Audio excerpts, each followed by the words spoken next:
everyone, and welcome to today's session entitled Revisiting Our Commitment to BSW Students on Academic Probation Implications for Practice. My name is Chantalia Johns, and I will be your presenter for this session.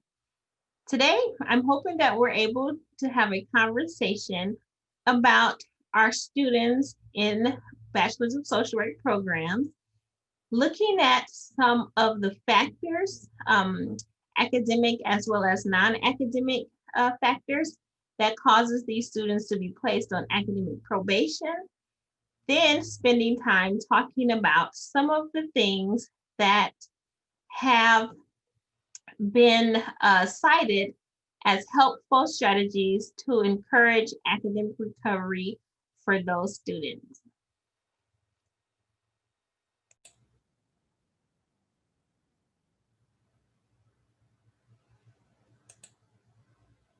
To start off, I just want to highlight some of the students that we see in our social work program. Some scholars categorize students in terms of traditional versus non-traditional students. So for our traditional students, sometimes we look at them as being more full-time and on campus, even possibly 25 and under, less likely to have family responsibilities, less likely to depend solely on their own personal income, more concerned with their grades, and probably work fewer hours. So some of the traditional students, which I think our school probably attracts more of these students into our social work program, are those students that are over 25, more likely to be commuters and part-time in our program. They have more life experience, more responsibilities, very concerned with achieving their educational goal because they may present with some challenging environmental factors, things that are around them that can be impacting their ability to be successful. So, and those things could be family obligations, financial stress, transportation, or even having to work full time or even multiple jobs.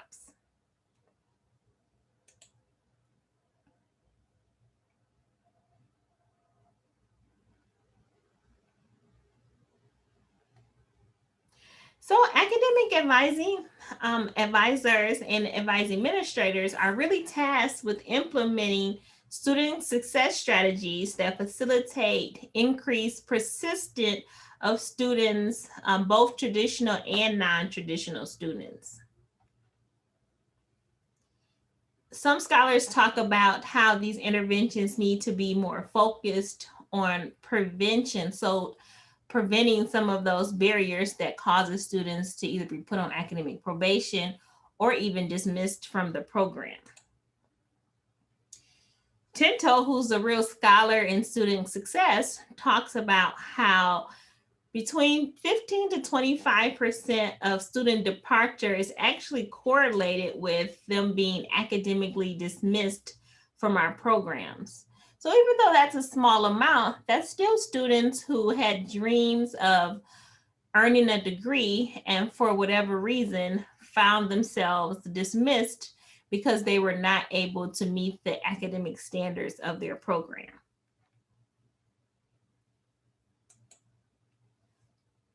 And so some of those barriers to academic success, which we also see this at Wayne State in the heart of Detroit, is that students come to us and the barriers could include their inability to perform in their classes or field an internship, or sometimes it's their overall suitability or fitness for the social work profession. An example of that is perhaps some of their values and ethics really don't align with the profession, and so they realize this program is not for them. We also see behavioral issues that cause students to be academically dismissed or put on academic probation. And then we've also seen an increase in mental health disorders that are impacting a student from being successful in our program.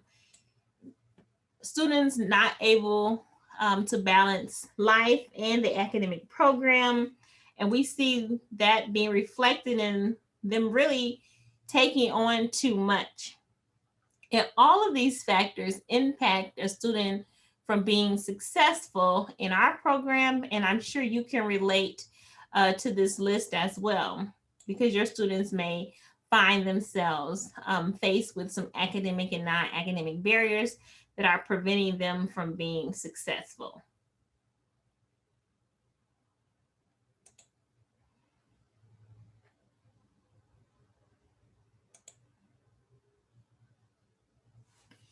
So, in doing my literature on students on probation, there are some researchers that have categorized some students that are more at risk of being put on academic probation or even dismissed from their program.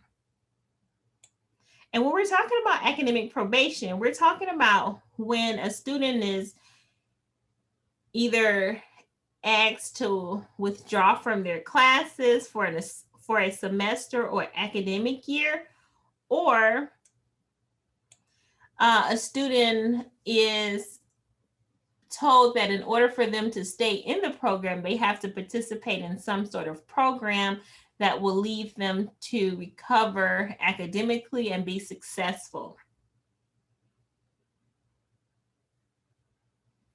So some of our schools also talk about this idea of academic warning, which is essentially a last chance or a last attempt for the student to bring up their grades, change their behavior, get the needed resources so that they can continue in the program. And when that's not the case, uh, those students are oftentimes asked to leave their planned program.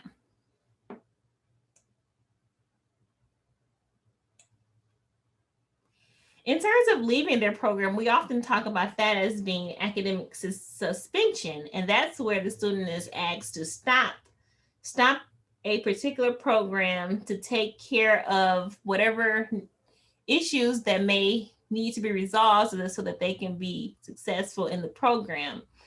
And often those students are either encouraged to ask for an exception to that rule if there was some extenuating circumstances that may have caused the student to be put on probation, or if that's not the case, the student will be encouraged to reapply at a later time.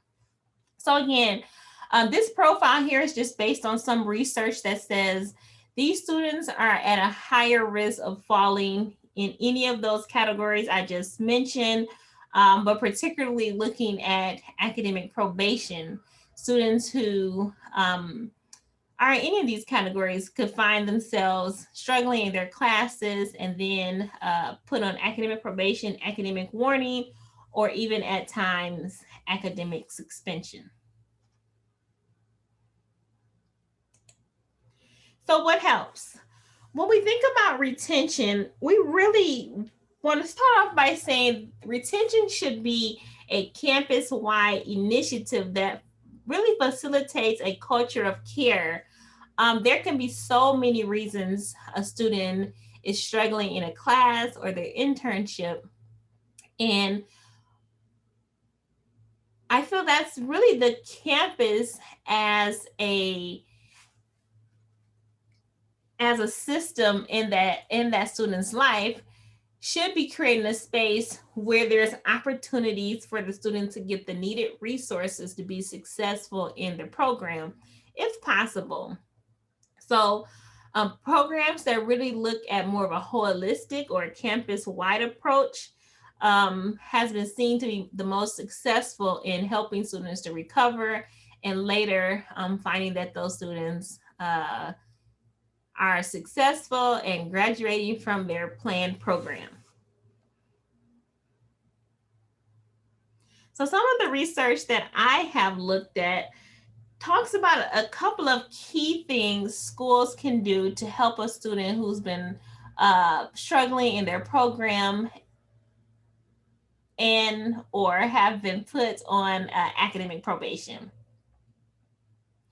One of the main things I saw in literature is that self-affirmation, which is the opportunity for the student to express their own values and how those values are either in line with the institution or are different from there.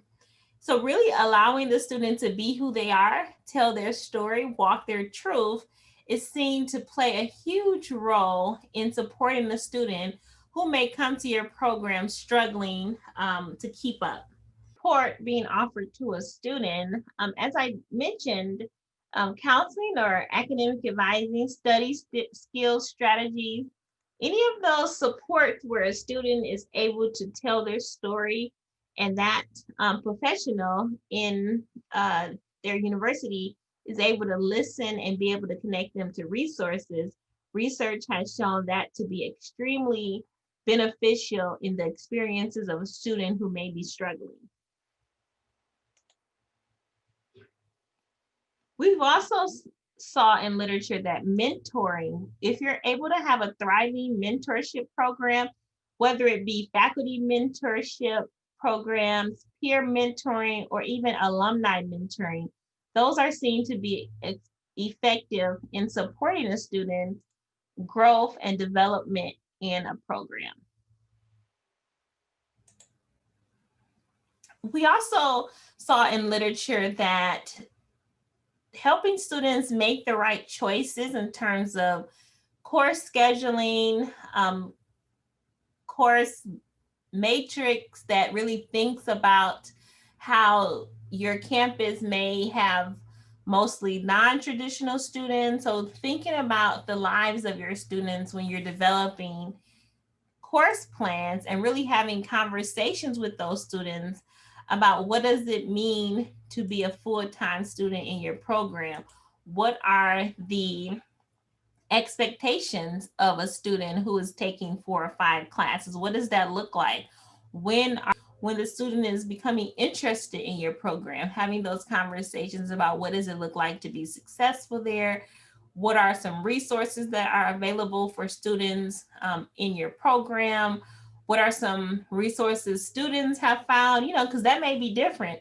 You may have this package of resources, but other students may find that a study group at the coffee house at 7 has been really effective in supporting their growth and development as a student.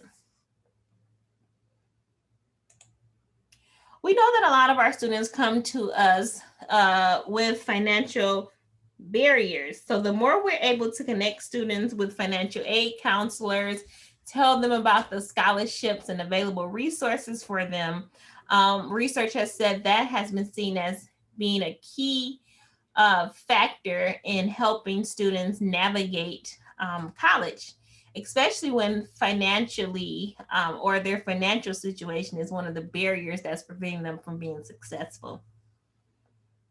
And I know that can be a tricky one depending on the resources that the school has, but being upfront with the student about what, the cost of the tuition, what are some available resources, are there options to go part-time or half-time to relieve some of the financial burden?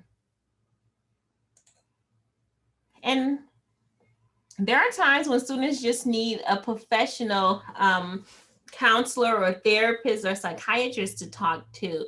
And just having those resources on hand, being able to connect a student to a person at your CAPS office can make a world of difference in their success in the program.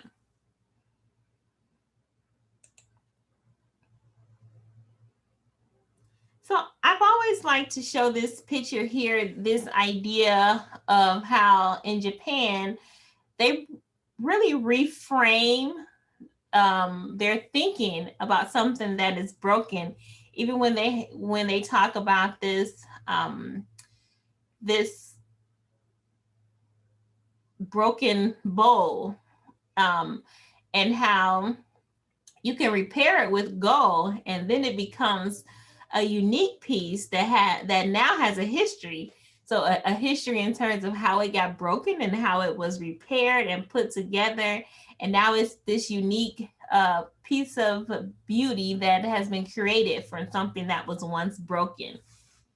And I like to use this analogy when I'm talking to students, because even though there's so many things that can be preventing them from fulfilling their dream of earning a bachelor's degree in social work, there's also things that can be put into place, like that goal, repairing it with goal, that can possibly help the student navigate their resources, um, understand their journey may not be the same as everyone else's journey, but it can still be a beautiful piece nonetheless. And so we always like to encourage our students by having them consider this this idea when they're feeling broken or when they have been put on academic probation, letting them know that they may be developing a story of resilience, a story that says, although I have all these struggles, I'm going to persevere with the support of those on my campus. And here I am at the end presenting myself with a history nonetheless, but that history is adding to their beautiful stories. BSW students pursue their undergrad degrees. They too encounter many challenges along the way, including occurrences of academic struggles and disappointments. Students with greater academic difficulties are typically placed on academic probation at our university. Once students are placed on academic probation, their chances of not graduating and obtaining their degree increases. And as a school with a mission of student success and really taking hold of our urban mission, we decided that something needed to be done. Something needed to be done to support our students who find themselves on academic probation. So this is just a snapshot of our BSW program at Wayne State University. After students go through the competitive admissions process, they have the option of selecting which location they'd like to take their classes, whether it be at our main campus, one of our extension centers, or students can take their program completely online.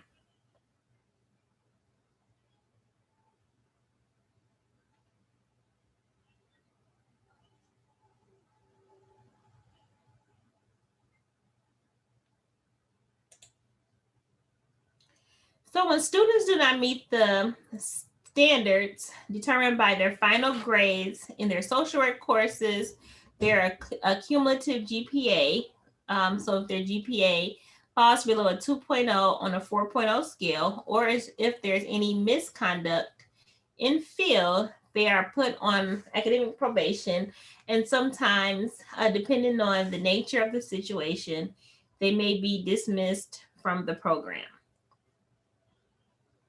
So initially, when students were placed on academic probation, they were given little to no opportunity to really articulate the causes of their unsatisfactory progress. Specifically, students on academic probation only received an official letter explaining that if their academic progress did not improve in subsequent semesters, they were in jeopardy of being dismissed from their program. Under this old model, some students voluntarily met with their academic advisors to discuss their status, but traditional student appointments really did not give time and the attention needed to focus on being able to reflect, as well as goal setting, all key ingredients, as we talked about earlier, that impact academic performance. So in 2013, to better understand the needs and challenges of our students on academic probation in our professional program, and to create a plan to offer individualized support, I created the academic recovery program called the Student Success Program. We lovingly call it the SSP. The SSP program models after the best practices that I've been discussing today for working with students on probation. The SSP program contributes to the university mission by cultivating a culture of student success for our undergrad BSW students. The Student Success Program is designed for academic advisors to meet individually with each student on probation to understand their unique needs and create a plan for success. At the time when I developed this program, I was working closely with the academic advisors, the records coordinator, the manager of research support, and on-campus and community resources to really be able to create and manage a program that could benefit all of our traditional as well as our non-traditional students. The program still follows this same model of collaboration today. It's a timeline of what happens with the program. So after the letter has been sent to the students receive their Student Success Review Survey. This survey asks students to reflect on what may have contributed to their academic struggles. The survey is also designed to help students categorize most of the factors that can impact their learning, including having students talk about did they have all of the educational material? Were there any sort of mental health, environmental problems? Was the academic environment contributing to the poor grade in the course? So students were able to give lots of feedback on what caused or what was associated with them being placed on academic probation. So again, the letter is sent to the student, the survey is sent. Once the student completes the survey, the results are actually sent to their advisor. After the advisor receives the results, they reach out to the student to review the survey and continue to follow up with the student to make sure they are progressing throughout the semester. One thing I want to highlight about the survey is not only does it collect information and allow students to be reflective, but each time a student selected one of the variables or one of the factors that contributed to them being put on academic probation, the survey was designed in a way where students were able to get a link to resources that connected to that barrier. So even if the student only maybe completed the survey or started the survey and didn't hit submit, so their advisor didn't get it, the student was getting resources right in the survey. And that was important to us because we know that time can pass, things may change. We want our students to be connected to resources right away.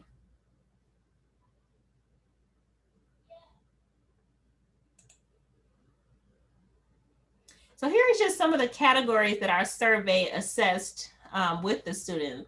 So there's questions that will fall up under academic issues, family or personal issues. We also assess how they perceive their belonging on campus. We know that research says that if a student doesn't feel like they belong on campus, they're less likely to stay and less likely to be engaged in their studies. So we ask students, how do you feel like you belong not only within the School of Social Work, but also with the university? The last category or theme within the survey is allowing students to identify on-campus and off-campus resources, such as clothing banks, food resources, childcare services, tutoring, counseling. All of those are there for the student to check. One, if that was something that contributed to them being placed on academic probation. But again, the survey also linked them to resources as they click their responses. And just another slide on resources. This is just an example of some of the resources students were able to click on that took them to other pages that were able to provide the contact information for those particular services. So as we worked with the students, we also tracked. So we tracked their grade point average.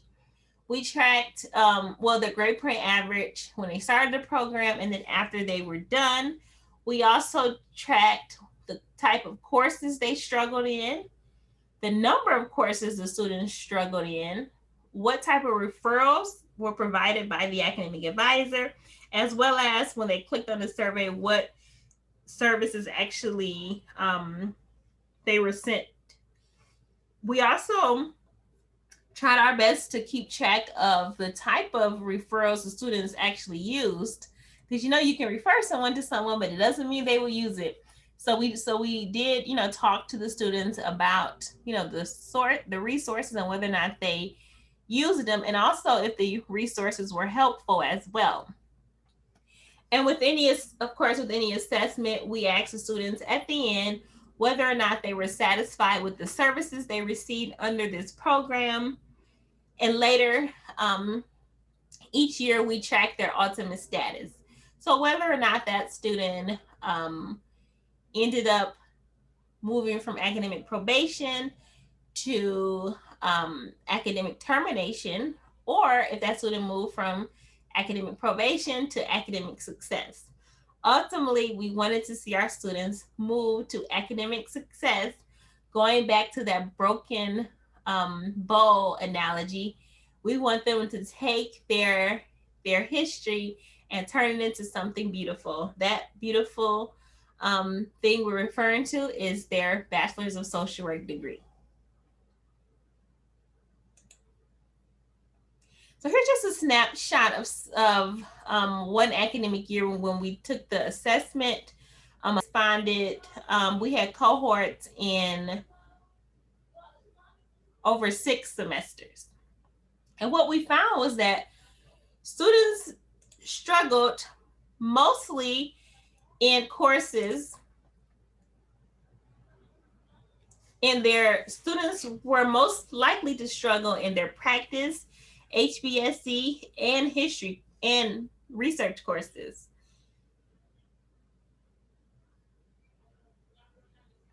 When we asked about some of the academic issues, for example, that contributed to them not being successful, some of them talked about the instructor's teaching style contributed, and others talked about things such as having a lack of time management.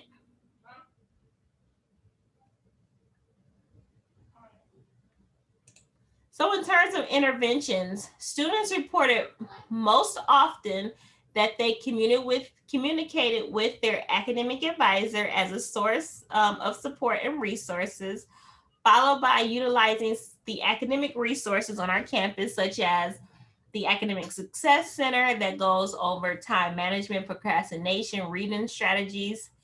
Students also talked about utilizing some of our personal coping skill resources, and that could include counseling and psychological services.